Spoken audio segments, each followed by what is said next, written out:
Serial कैसा है रिश्ता अंजना की आगे वाली कहानी में अनमोल का भयानक सीन आपको दिखाया जा रहा है, जो इंस्पेक्टर साहब के सामने जाकर सारे घर वालों को बाइज्जत बरी कर लेके आती है। यहाँ पर आपको सीन कुछ इस तरीके से दिखाया जाएगा। इंस्पेक्टर साहब के पास जाती है, पहले तो गुजारिश करते हैं, हाथ जोड़ के गुजारिश करते हैं कि आप मेरे साथ घर चलिए, ताकि वो रजत और मृदुला के बीच में जो शादी हो रही है और फाइनली मृदुला की असली औकात, असलियत जो फाइनली उसकी है, वो यहाँ पर इंस्पेक्टर साहब को उनकी आंखों से दिखा सके। इंस्पेक्टर साहब मना कर देते कि हमारी यही काम थोड़ी कि हम शख्स के घर जाकर आएंगे और फाइनली यहाँ पर मैं गुनाह का साथ नहीं देता हूं।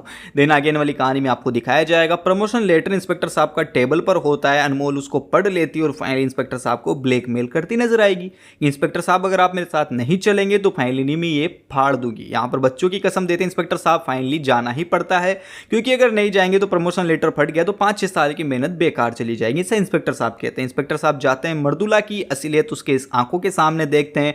देन मृदुला को धमकाते नजर आएंगे कि भैया मैं इस बार तो तुम्हें छोड़ रहा हूं अनमोल कर कहने पर, लेकिन अगली बार से तुमने ये हरकत की तो फाइनली तुम्हें जेल की सलाखों के पीछे डालने से कोई भी नहीं रोक सकता है। ये चीज़ें आगे वाली कहानी में काफ़ी ज़्यादा इंटरेस्टिंग ट्विस्ट पैदा करेगी। देन आपको रजत और अनमोल की शादी बड़ी धूमधाम से दिखाई जाएगी, जहां पर अनमोल भी और रजत भी दोनों एक दूसरे से शादी करने के लिए तैयार होते हैं। उधर नंदिनी का हाल बेहाल होता है। अजय इंतजार कर रहा है, नंदिनी आई नहीं है, क्योंकि नंदिनी को यहाँ पर अम्मा जी ने झटका दे दिया है बिजली के तार का, जिसके चलते फाइनली अजय और नंदिनी के बीच में एक बार फिर से दरार पैदा करेगी। और ये चीज़ें हमें आगे वाली कहानी के लिए चेतावनी देती है कि भाई आगे आने वाली कहानी में अजय और नंदिनी के रिश्ते बिगड़ेंगे और उदय और नंदिनी के रिश्ते का पास आएंगे। चीज़ें आगे आने वाली कहानी में दिखाई जाएगी। अपडेट रहिए, चैनल को सब्सक्राइब कर दीजिए।